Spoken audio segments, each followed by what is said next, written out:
Permit is short for permission. So if I had permission before from the Constitution, how did I lose that permission? How much sense does that make?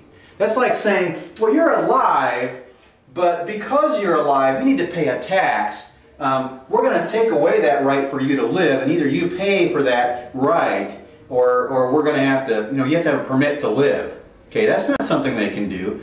You might have your liberty. We're going to go ahead and take that away from you, because we can't just have people running around the streets on their own without any kind of restriction. You need to have a permit to have liberty. So we're going to lock you up unless you have a permit to live. That's bogus and baloney. Think how ridiculous that sounds, and yet that is the argument they're giving you when it comes to gun restriction. The people and the masses accept this as normal because guns are evil. Oh, they're evil. And you can't just have anybody just being able to carry a gun around. You just don't want anybody just to carry a gun. You got to restrict them. You got to impede them somehow. You got to give them a few hoops to jump through, right? Well, let me ask you, what good does that do? What good does it do, really? People will say, well, because that way, if you don't have a permit, you can't carry. Really? So you're telling me that if you do it this way, if you jump through all the hoops and you're a legal citizen and you're doing everything by the book and by the law, that this guy over here, who's a bad guy, he's got a mask on because he's a bad guy, he can't carry a gun because he doesn't have a permit.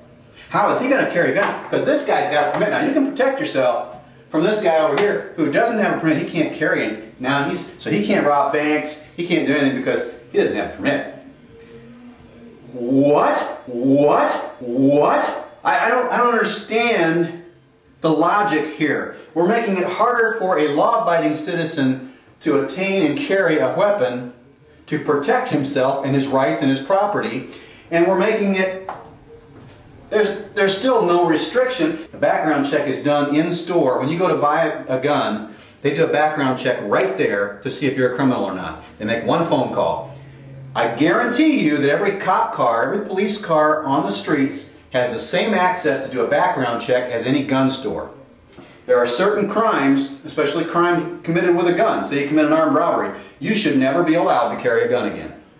That's just the way it is. Because you chose to give up that right by committing a crime with that gun. So this isn't going to stop happening over here. Criminals are not going to stop having guns. In fact, now in the state of Indiana, just recently what has happened, and this is why I don't like this whole idea of registering carry permits, they've taken this list and they've published it in a newspaper, or made it public information, and they have a database now so that people in a neighborhood, say you're in town and you want to find out who the people are who have a right to carry permit, because you want to know, because they, just like child molesters in the city, they keep equating gun ownership with child molestation. I'm not sure why they try to connect that. I think it's because it's the most sympathetic thing that they can get from people, because everybody hates a child molester. Even when they send them to prison, prison justice usually takes care of a child molester.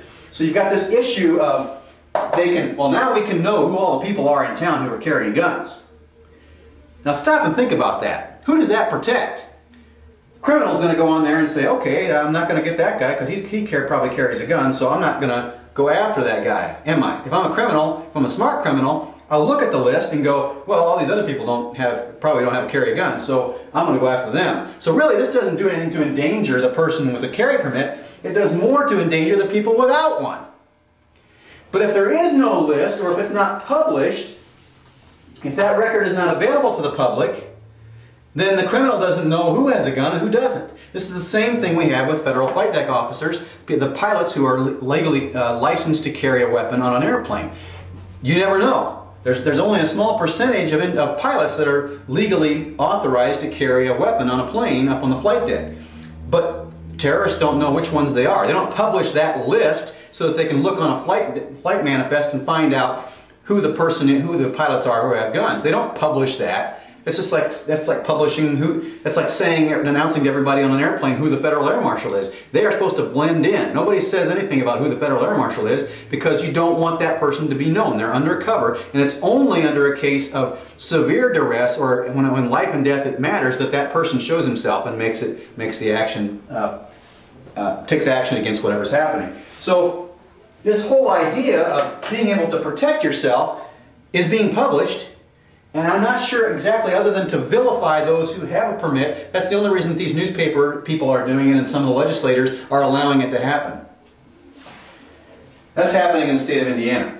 I've been asking this question of my representatives recently, and I'm not getting any answers. They don't want to answer the question because they know it's not publicly popular.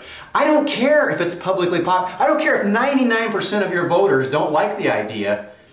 If you swear an oath to uphold and defend the Constitution as you see it, it doesn't matter what public opinion is.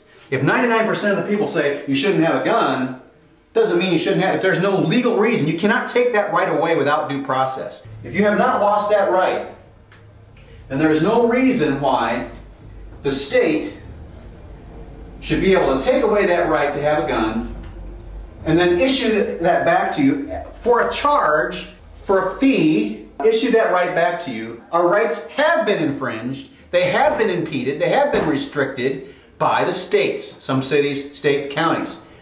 This state, it's in the state itself. In this state, I cannot openly carry publicly. I cannot conceal carry publicly or on public streets or public places unless, off my own property, unless I have gone through the hoops, jumped through the hoops, paid the fine or paid the tax, whatever you want to call it, to get my rights back that were once due to me anyway. They were my rights granted by the Constitution. They've taken away my constitutional rights to keep and bear and issued them back to me at cost in the form of a permit. How ludicrous is that? How ridiculous is that? I'm not a villain because I own a gun or because I carry a gun or because I have the right to protect myself with a gun. It's just plain and simple, it's asinine. And people have vilified guns to the point where they say that they are somehow evil. How is having this weapon somehow evil? This gun is not evil.